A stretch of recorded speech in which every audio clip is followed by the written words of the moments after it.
E aí, Berzoini, tudo bem? Você estava ouvindo a gente comentar aí. Estamos com uma ação de um documentário que o Azen vai dirigir sobre o 8 de janeiro e seus contornos, né, seu entorno, desde o dia 12 de dezembro, quando a Fórum soltou aquela matéria exclusiva. Foi agora para se mostrar, as pessoas estão vendo quão importante foi aquela reportagem do Henrique que estava aqui conosco. E eu queria te perguntar o seguinte: você está acompanhando a CPI de Brasília? Você está próximo disso? Porque a gente estava falando da CPI aí de Brasília.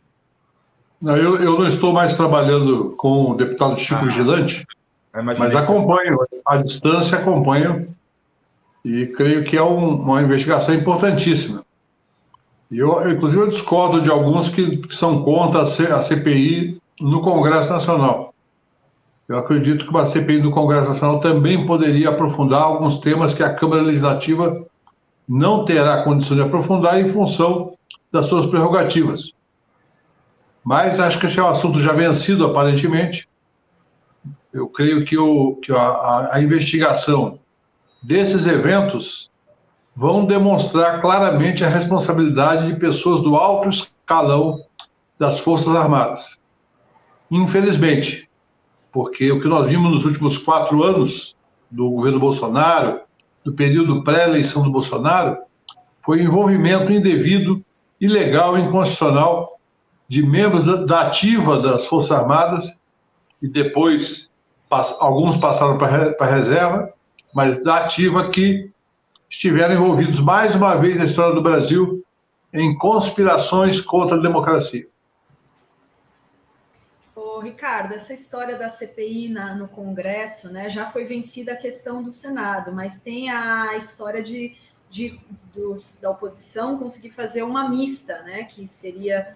eles estão tentando ainda. Você acha que mesmo essa parlamentar mista, não vai sair? E você não acha que isso tumultuaria muito o debate político? Porque, como a gente teve a experiência da pandemia, tudo se voltaria, ficaria aquela né, tudo voltado para os depoimentos, e a oposição não vai querer tumultuar isso, tentando desvirtuar a narrativa ali do que aconteceu? Olha, deixa eu só acrescentar uma coisa, Berzoini.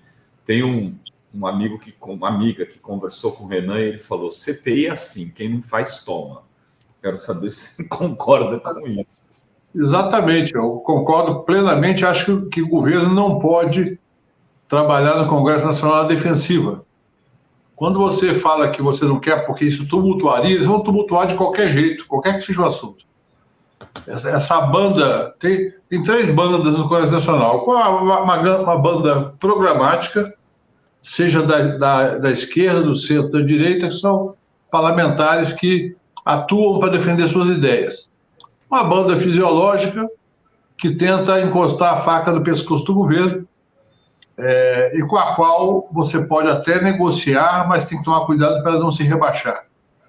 E tem uma banda que é essa banda da extrema-direita, fascista, que tem um discurso já totalmente articulado.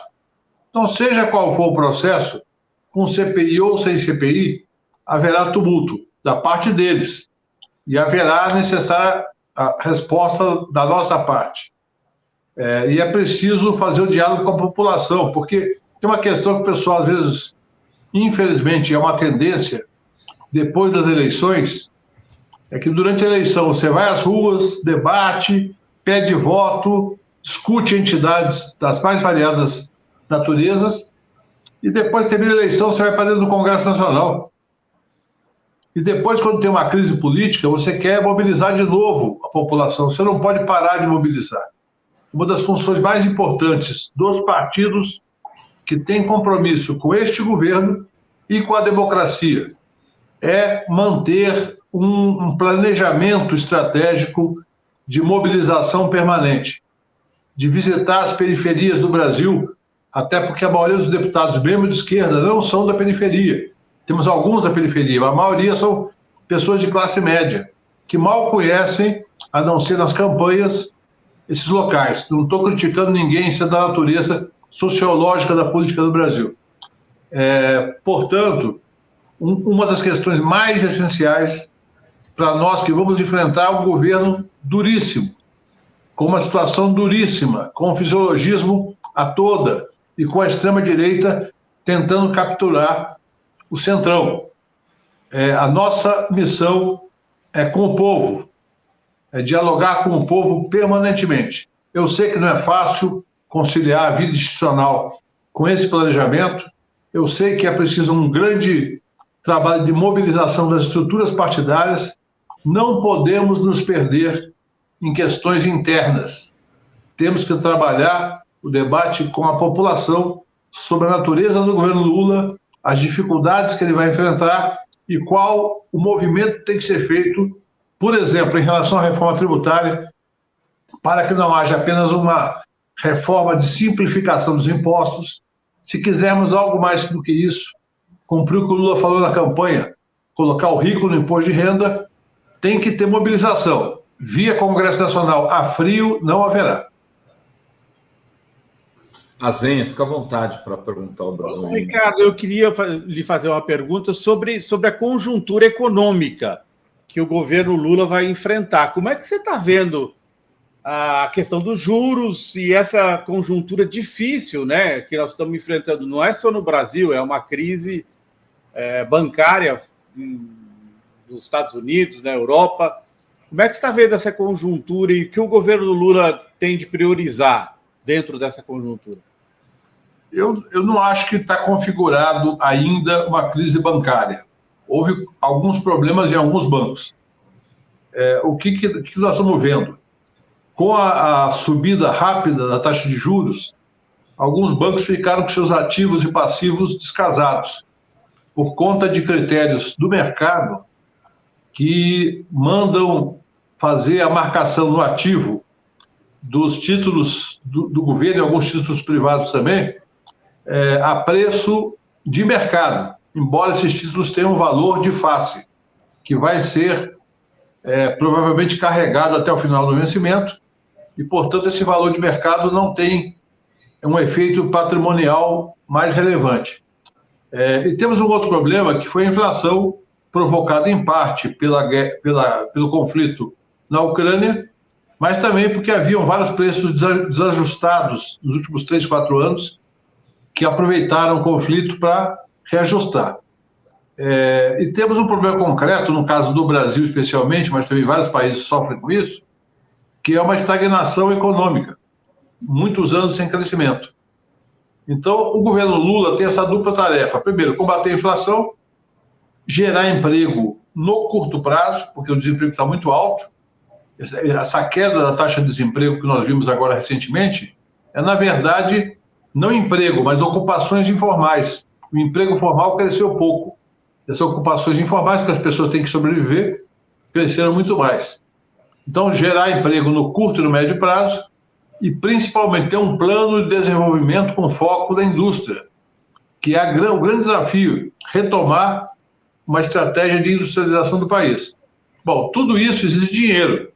E aí nós temos dois problemas, uma taxa de juros pornográfica, como o Josué falou, e, do outro lado, um orçamento que foi este ano flexibilizado por conta da PEC da transição, mas um orçamento que no ano que vem já pode ser bastante pior, por conta de não haver mais essa autorização, e dependendo eu não gosto da palavra arcabouço, que eu acho horrorosa, mas dependendo da estratégia fiscal que o governo propuser e que for aprovada, o orçamento vai ser muito apertado para realizar essas tarefas todas que o governo precisa realizar. Estou dizendo que é um cenário desafiador, difícil, mas não impossível. Ricardo, e o que você tem achado dessas críticas da Glaze, da esquerda, em relação ao Haddad, por estar dialogando mais com setores que são contrários a um arcabouço, usando essa palavra, que seja mais voltado para um crescimento mais voltado para o social, não tanto seguindo o que os banqueiros querem, né? O que você tem achado dessas críticas, que inclusive a gente tem notícia hoje que ele estaria sendo elogiado pelo Paulo Guedes, né? Então, mostrando aí... Não, mais do que isso, né? Que o Paulo Guedes, a Adri fica tímida de falar certas coisas. O Paulo Guedes falou que ele é um liberal enrustido, seria o novo apelido do Haddad na Faria Lima. É isso mesmo, Dorcini? É isso aí. Primeiro, o Haddad é um cara super responsável com as contas públicas. Ele deixou a Prefeitura de São Paulo muito organizada. Fez uma gestão fiscal extremamente correta, inclusive conseguiu reduzir a dívida da Prefeitura num período difícil. Então, é preciso qualificar o seguinte: o Haddad é um quadro da mais alta qualidade, pode ter opiniões A, B ou C, mas ele é preparado para isso, ele sabe quem manda é o presidente Lula. Segundo, não dá para desconhecer, e eu falo isso com a maior tranquilidade, que eu passei a minha vida toda fazendo esse embate, tanto como sindicalista, como deputado, como ministro, como presidente do PT. Fiz esse embate a vida toda. E não dá para desconhecer que existe o mercado.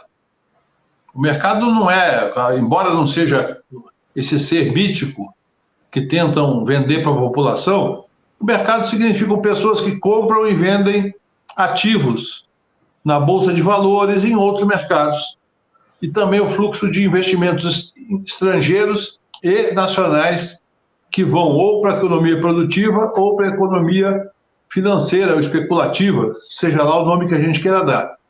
Então, não adianta, nenhum governo vai ignorar o mercado. Então, a regra fiscal, ela tem que ser uma regra fiscal que ela tenha credibilidade, só que ela não precisa ter credibilidade em apenas um ano. Ela pode ser uma estratégia fiscal de médio e longo prazo. Como o Justin Trudeau, no Canadá, que não é exatamente esquerdista, fez quando ganhou a eleição.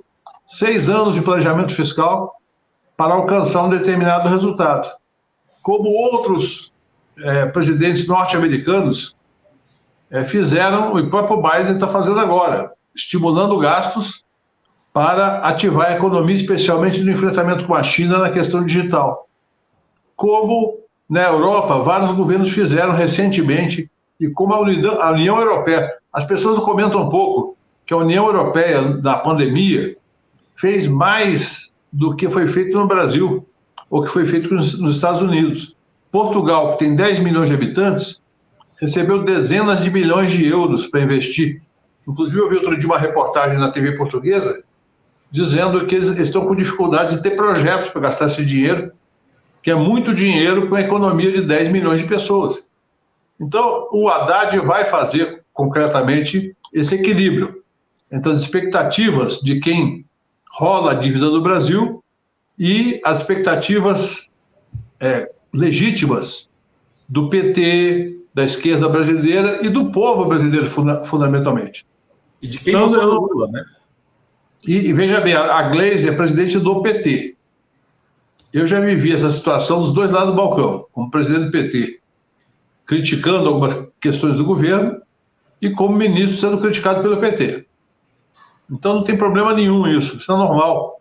A instituição partidária pode ter suas opiniões, como ela é o partido do presidente, isso tem uma grande repercussão, mas ela não vai decidir os rumos do governo, porque o governo não é um governo de maioria petista. O Congresso Nacional não tem maioria de esquerda. Você vai ter que buscar. Quem vai aprovar isso é o Congresso Nacional. Então não adianta fazer alguma coisa que seja muito agradável à nossa visão da política econômica e que não passe no Congresso. Claro que também não devemos ser defensivos e nos submeter, do ponto de vista do discurso do governo, à posição média do Congresso.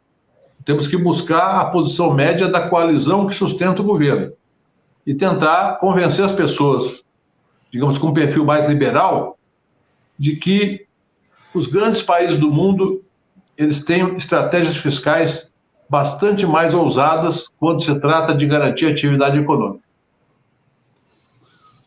O Berzolini, você acha que a gente pode estar vivendo agora, nesse começo de terceiro mandato de Lula, um pouco aquilo que se viveu no começo do primeiro mandato do Lula, em 2003, 2004, com uma ala econômica muito ortodoxa, querendo atender mais o Deus do mercado do que o o Deus Povão, né? Aquela história, um certo ministro me contou na época de que você tem o cacique, mas tem o pajé, e o pajé fala que vai chover fogo e não pode se avançar em nada.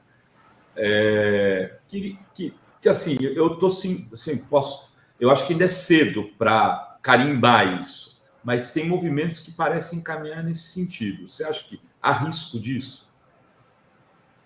Não, risco sempre existe, mas eu não creio dessa hipótese, pelo menos até agora. Você deve lembrar que em 2003, eu fui um dos ministros que mais me pronunciei a favor de uma estratégia de equacionar o déficit no primeiro ano de governo para tratarmos com responsabilidade uma estratégia de crescimento a partir do segundo ano de governo. Ou seja, eu fui solidário ao esforço do ministro da Fazenda da época de que precisava dar um choque de credibilidade. Havia muitos temores em relação ao governo do presidente Lula e era preciso dar um choque de credibilidade, mostrando claramente quais eram as nossas visões sobre a economia real, tanto a economia da dívida, do orçamento, quanto a economia da atividade privada. E o que eu passei a ter divergências é porque o que era uma tática depois virou uma estratégia. Nós não podemos ter, nesse momento, uma repetição disso. Por quê? O mandato de 4 anos passa rápido. Algumas marcas que foram do governo Lula 1 e 2, e que ele está, inclusive, reativando agora, como Bolsa Família, Mais Médicos e outros programas, elas são importantes, mas nessa conjuntura, especialmente pela dificuldade da conjuntura internacional, nós devemos trabalhar com a perspectiva de encontrar meios, impactuá-los, inclusive, com a economia real, para acelerar o crescimento muito rapidamente. Ou seja, o PAC, que só surgiu em 2007, em 2006 para 2007, ele tem que ser já um PAC robustecido e renovado. Por isso, a importância de dialogar com as lideranças do Congresso Nacional, de que é óbvio que tem que se cuidar do orçamento, do equilíbrio, mas o país tem que ter uma estratégia de crescimento. E esse crescimento não é um crescimento a esmo. Ou seja, não vamos crescer na agricultura mais. Pode até crescer, que é bom. Não vamos crescer na mineração mais. Pode até crescer, que também é bom. O importante é crescer na indústria, na construção civil, na indústria automotiva. Tem que ter um planejamento para o Brasil virar um player na área de carro elétrico, para que o Brasil não seja apenas um país de montadoras, mas que tenha fábricas, projetistas, uma economia das baterias, uma economia da automação automotiva, uma economia do 5G e do 6G.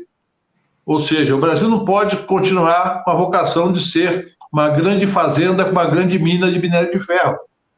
Nós temos que ser efetivamente um país industrial. Azenha. Ricardo, você fez menção ao fato de que 4 anos passam rápido. Ontem a gente teve um evento bolsonarista que foi tido como o lançamento da campanha da Michele Bolsonaro à presidência da República, ou pelo menos para ocupar o espaço do marido, tentar recuperar parte do público que ele perdeu quando fugiu para os Estados Unidos. E aí eu lhe pergunto, você acha que numa situação limite o Lula deveria se candidatar mais uma vez à presidência? Eu acho que esse assunto deve ser discutido com calma no momento adequado. O Lula não deve nem dizer que não é candidato, nem dizer que é. Não há razão nenhuma para antecipar uma decisão. O Lula está com a saúde ótima, está com uma garra fantástica para governar. É claro que se ele puder, em 2026, passar o bastão para outra liderança do nosso campo, que possa desempenhar o papel que ele desempenhou, com, obviamente, nada se comparando a ele, mas nós temos quadros importantes que podem desempenhar esse papel, eu não vejo problema. Acho que pode ser até uma demonstração de grandeza, de abrir mão se tiver com a boa aprovação e tal. Mas eu acho que a liderança política aqui, não vou falar nem da esquerda, que as classes populares têm no Brasil, O Lula tem essa característica de ser talvez o único político do Brasil que consegue dialogar com um segmento da população que sabe que o governo pode mudar a sua vida. O governo muda para pior ou para melhor, dependendo de quem governar. E a credibilidade que o Lula alcançou, eu acho que ele pode sim, lá para frente, né? Esse assunto para o primeiro semestre de 2026.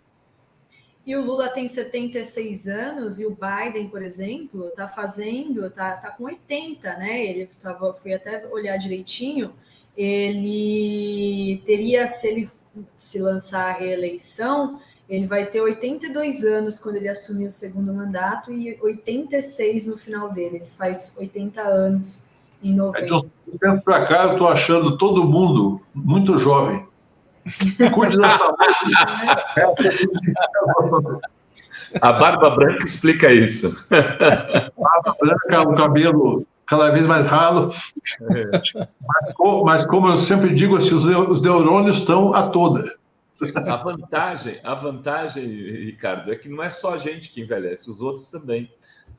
Exatamente. Mas o Lula está... Olha, eu falo com tranquilidade, eu convivi com o Lula em vários momentos da minha vida. O Lula está, talvez, hoje, em termos de energia, de forma de se expressar, talvez, no período melhor da vida dele. E ele pode, cuidando da saúde, pode tranquilamente ir mais à frente. Não tem problema nenhum. É só cuidar da saúde. Ô, Ricardo, e essa história que a gente até trouxe para o nossa pauta principal aqui do programa, dessa ação que foi desmontada hoje pela Polícia Federal, que tinha como um dos alvos o Sérgio Moro, né, por conta de uma retaliação, que tem sido dito, do PCC, de medidas que ele tomou enquanto ele foi ministro da Justiça. E agora a base aí, bolsonarista está dizendo que não, que olha só, foi porque o Lula disse que ia, né, não vou falar a palavra aqui, mas ia, né, se vingar do Moro. Como você se tá vendo funhanhar.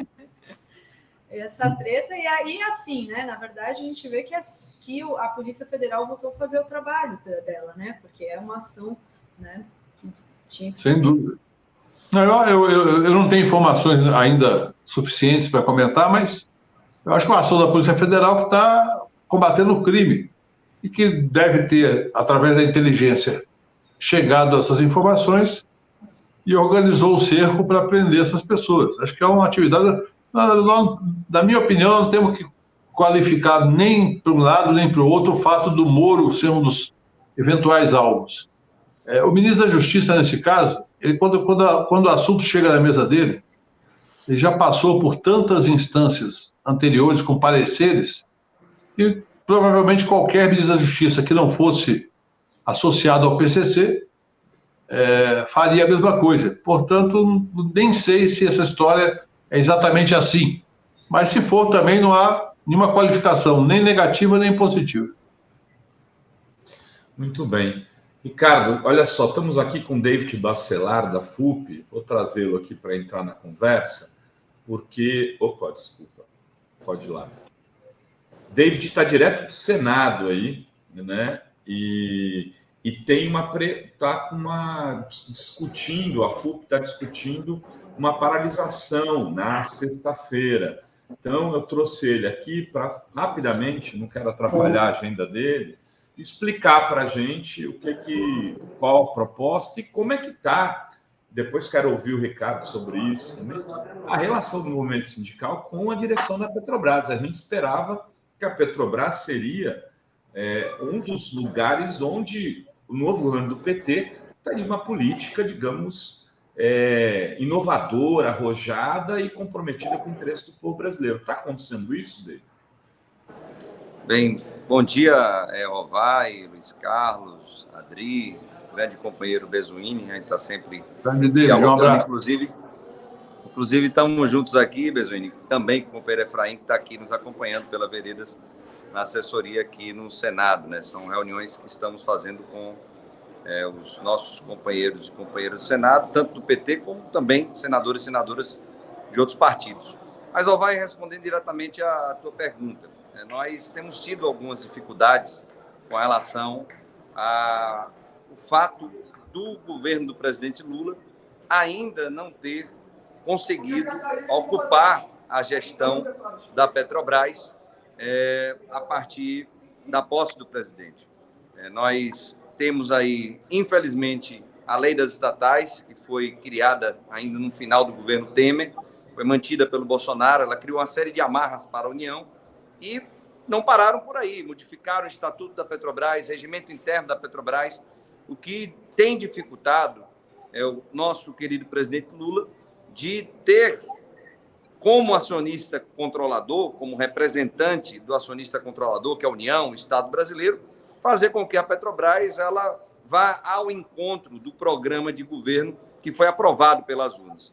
Então, diante de tudo isso, e para piorar a situação, diante de uma decisão recente da diretoria executiva, onde, apesar da solicitação formal da União, via o Ministério de Minas e Energia, para que houvesse a suspensão dos processos de vendas, de privatizações de ativos da Petrobras, pelo prazo de 90 dias, para quê?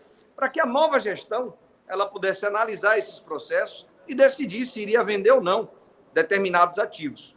Mas, infelizmente, a diretoria executiva da Petrobras, apesar dessa solicitação formal do Estado brasileiro, disse que não. Os processos que estavam em andamento, principalmente os que tiveram assinatura inicial de um contrato de venda, eles seguirão. E seguirão, segundo as informações que estamos tendo, até o seu fim. Querem concluir essas vendas até o dia 30 de abril. Então, diante disso, nós estávamos reunidos na última terça-feira e nessa reunião que fizemos no Rio de Janeiro, da FUP com os seus sindicatos, definimos fazermos aí uma paralisação na sexta-feira, dia 24, nas unidades do sistema Petrobras em todo o Brasil, onde temos sindicatos atuando da FUP nesses estados, para nós exigirmos, primeiro, que a gestão bolsonarista da Petrobras ela venha já ir embora, como já foi o presidente Fujão para os Estados Unidos, perdeu a eleição e se picou do Brasil, e que nós tenhamos esse processo de privatizações paralisados, suspensos, para que a gestão que precisa assumir, que é a gestão alinhada ao novo projeto de governo, ela possa, sim, dar uma cara nova a essa Petrobras e, como estamos aqui colocando, ela possa suspender essas privatizações que estão em andamento. Então, o foco, Rovai, da paralisação na sexta-feira, dia 24, é esse. Nós temos a suspensão dos processos de venda e termos... Acho que travou, né? Travou. Infelizmente, aqui a gente... Importante a explicação do Eu queria saber que ativos são esses, Rovai. Ele, infelizmente, a gente perdeu. Quais são os... Ô, David, quais são os ativos que estão à venda? Bem, Luiz Carlos, nós tivemos informações internas, apesar da nota explicativa, que foi um fato relevante ao mercado, emitida pela Petrobras, não ter dito quais são, mas sabemos quais são. Nós estamos falando de dois polos importantes no Rio Grande do Norte, o polo Potiguar e o polo Pescada. Estamos falando, companheiro Bezuini, praticamente da Petrobras, do que sobrou dela no estado do Rio Grande do Norte. Por sinal, o estado onde o presidente Jean Paul Prats foi senador da República, representando o estado do Rio Grande do Norte. Além desses campos, Luiz Carlos, temos dois polos importantes também, na verdade, 3 polos importantes, ali no Espírito Santo. Um polo em terra, que é o polo Norte Capixaba, onde tem uma empresa norueguesa querendo fechar esse negócio, e 2 polos em mar, por sinal, áreas que são importantes para a Petrobras. E, além desse, há também uma assinatura de contrato já, um sign, lá da Lubinor, uma refinaria que fica no Ceará, em Fortaleza, onde um grupo ligado ao Greca, todo mundo se lembra do Greca, né? Foi prefeito de Curitiba, ele tem a Greca Participação. Rafael Greca. Para fazer um monopólio de refino, na verdade, ligado aí a asfalto, a óleo combustível, ali naquela região.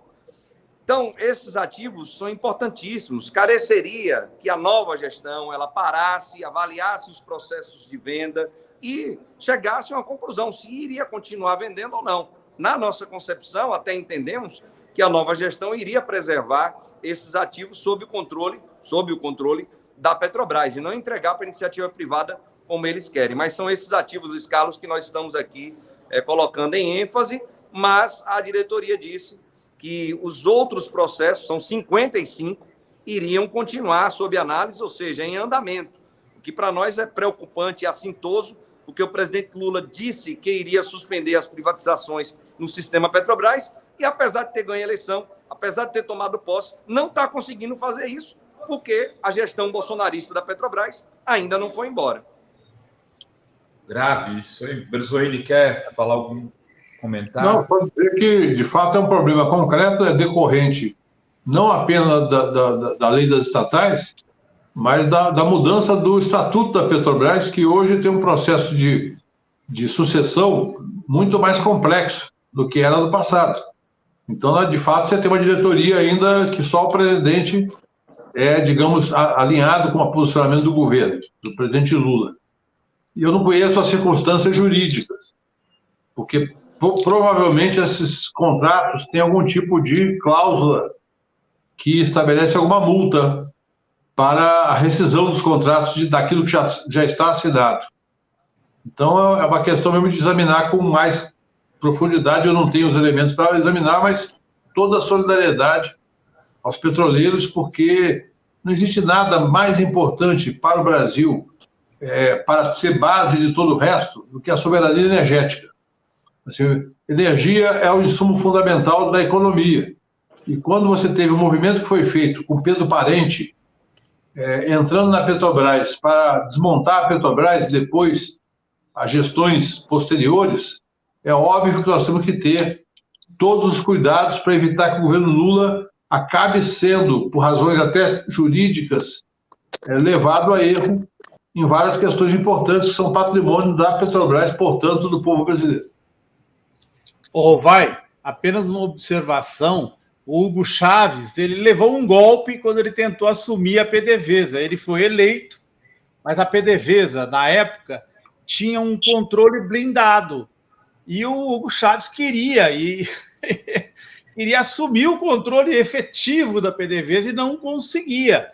Foi essa fricção que levou aquele golpe. E como ele conseguiu voltar, ele só, de golpe fato... do 11 de abril de 2001. Justamente, ele só conseguiu assumir, de fato, como reação ao golpe que ele tomou. Aí ele assumiu, de fato, a PDVSA e colocou o povo venezuelano pela primeira vez no orçamento do país. Mas você vê que a blindagem feita por Temer e Bolsonaro tem esse mesmo aspecto, né? É o que o Chávez enfrentou na Venezuela. Era uma empresa, era um Estado dentro do Estado, a qual ele não tinha comando sobre aquela empresa. E a primeira medida depois do golpe da Dilma foi justamente mudar com a política de preço da Petrobras, né? Mudar a política de preço, mudar a questão da participação da Petrobras nos blocos. Nos blocos? Mudaram praticamente tudo.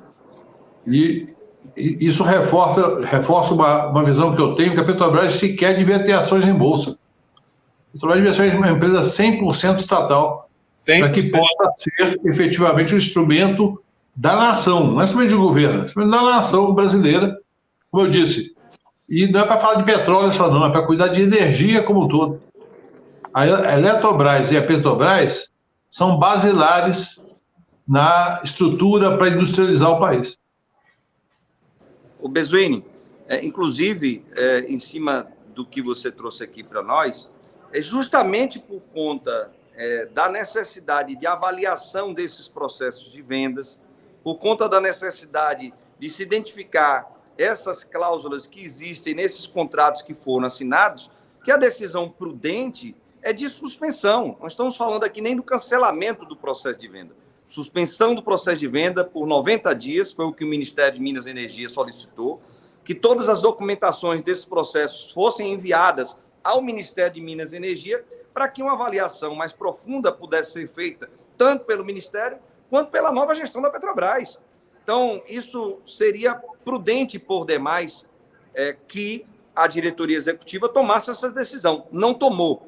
Jogou para apreciação do Conselho de Administração da Petrobras que provavelmente se reúna no dia 24 ou no dia 29, e por isso chamamos essa paralisação. Até porque, companheiro Besuini, concordando com o que você também colocou, nós entendemos que precisamos ajudar o governo do presidente Lula a, de fato, administrar a Petrobras, fazer a gestão da Petrobras como acionista controlador dela.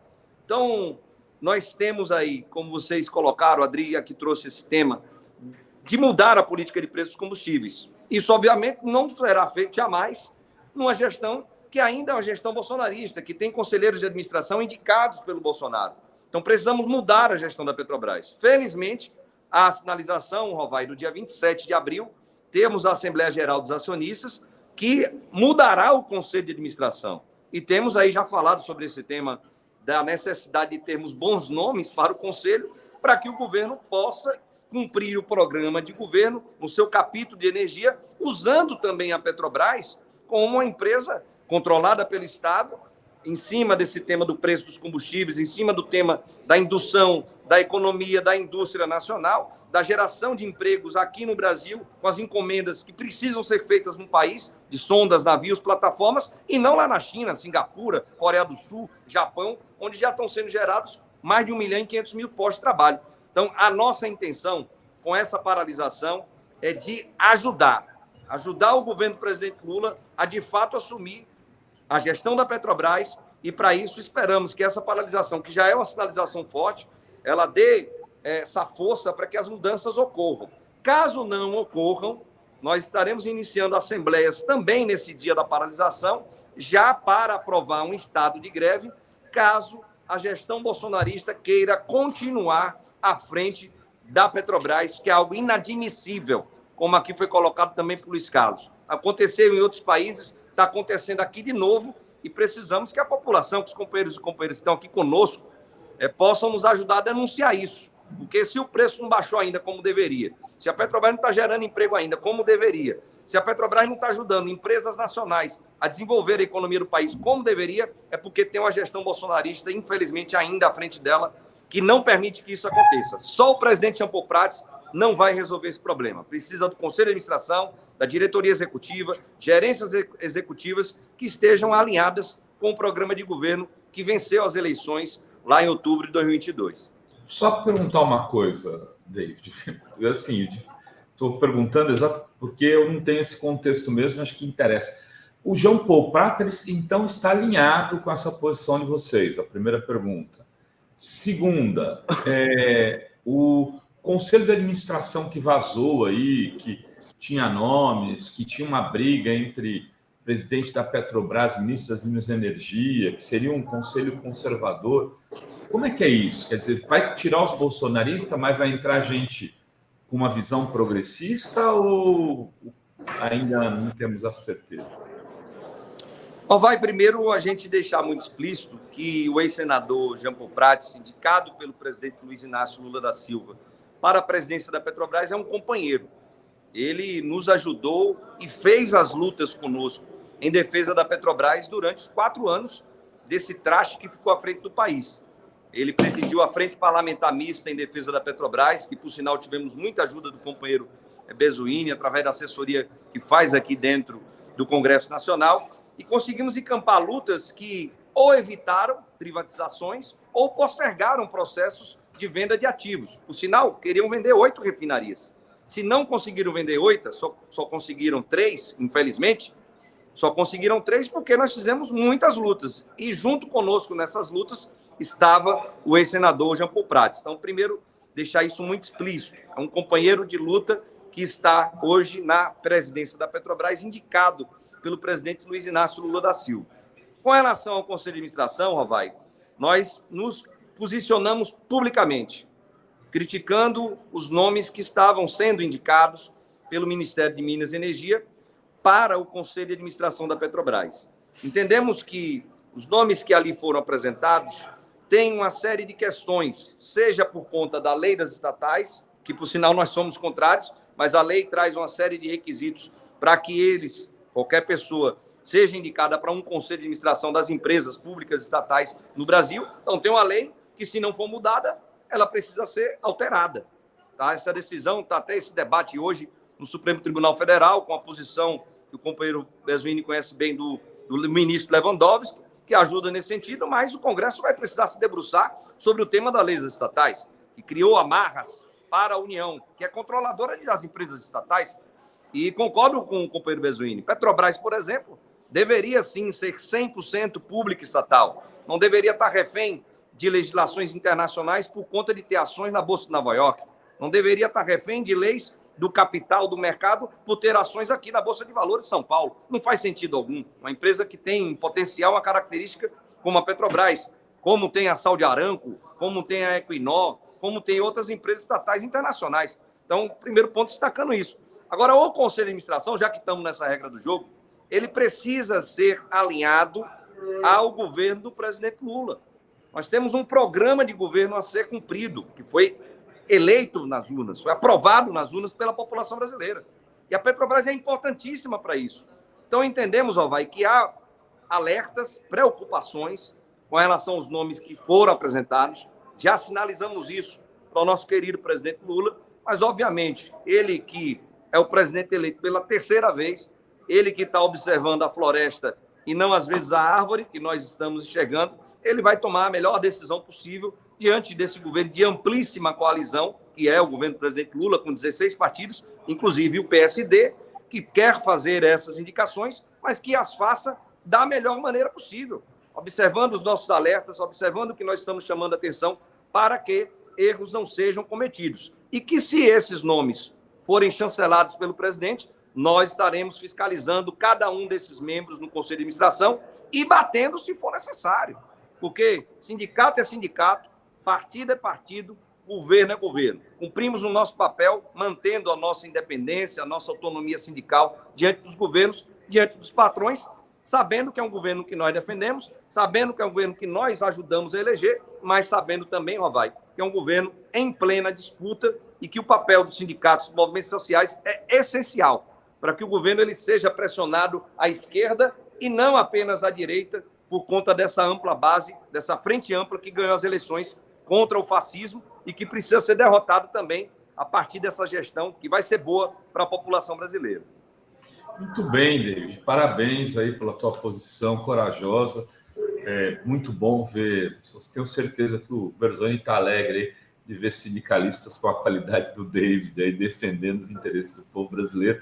David, vai à luta aí, corre ao Senado aí, convence esses senadores aí. Vamos, enquanto isso, a gente termina aqui o programa.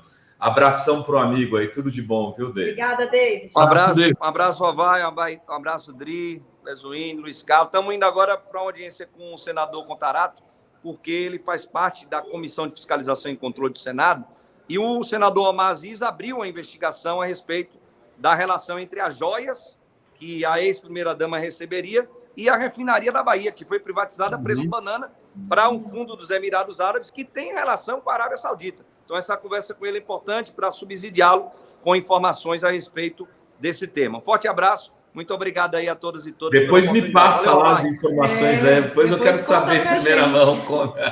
Valeu, obrigada, David. Abração. Berzoni, Azen, Adri, estamos chegando ao final, vamos fazer um giro, né? Antes do Fala Rovai, para que o... Começando aí pelo Azenha, depois... Antes, deixa eu só ler os superchats aqui, agradecer Ivanice Zafalan, tem ouvido muito sobre o novo golpe, sabem algo? O Luiz Fernando Rocha Ximenes, Pix do documentário para contribuir, está aí em cima do boné do Rovai. Nossa chave Pix aqui da Revista Fórum, é só você escrever aí pix@revistaforum.com.br e mandar para Fórum Editora Publisher Brasil. Sônia Murta manda aqui um super sticker, muito obrigada, Sônia. O Edson Doviso, não se esqueçam que o calote dos precatórios deverá ser de 125 bilhões este ano, que tem que ser pagos pelo Lula, e no ano que vem, tremeivos, 650 bi. Vixe, tem isso então aí. Obrigada, Edson. A Sheila Vilela manda aqui um super sticker, muito obrigada. O José de Souza Silva, é isso mesmo, companheiro Berzoini, quando a gente acumula muita experiência, todos ficam jovens. Obrigada, José. O Edson Doviso diz, precatórios igual déficit da Previdência em 2018.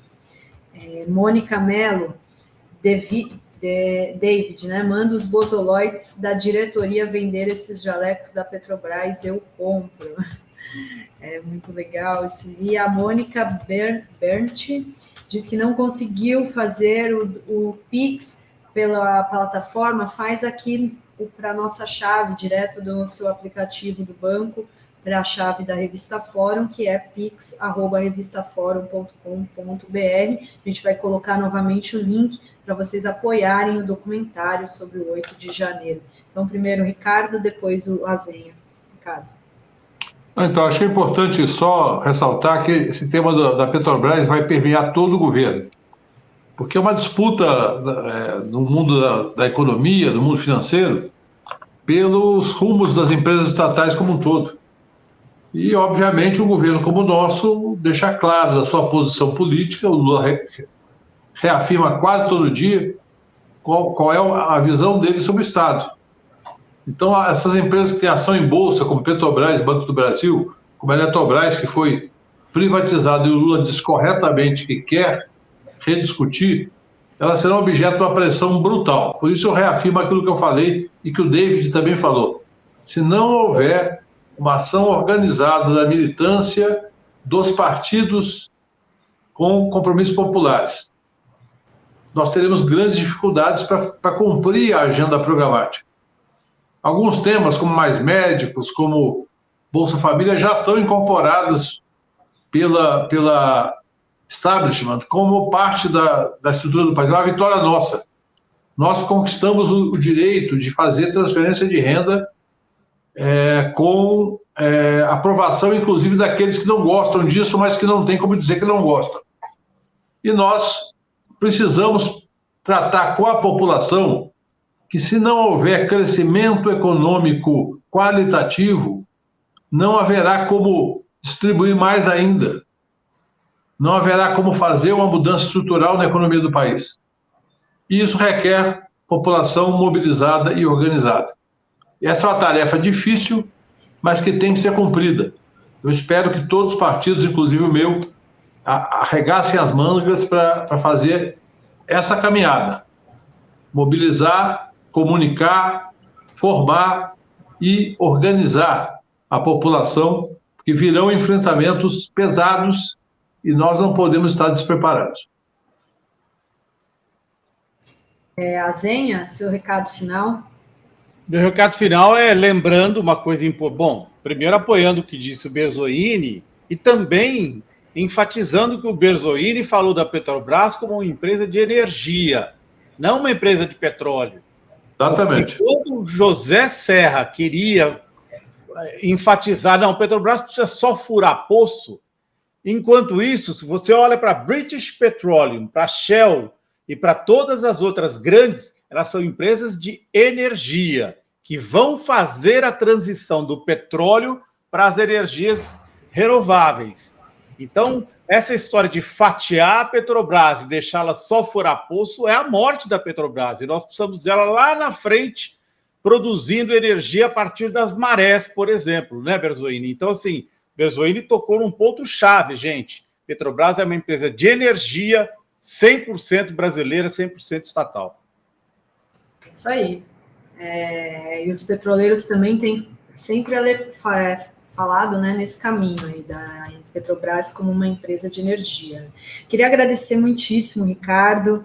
Muito obrigada. Obrigada, Zenha. Olha só, gente, vamos apoiar o documentário, hein? Ó, tá atento. Vamos fazer esse documentário aí, uma grande obra para ficar na memória do país, do que foi aquela tentativa de golpe do 8 de janeiro. Obrigada, Ricardo. Obrigada, Zenha. Valeu, até a próxima. Ricardo.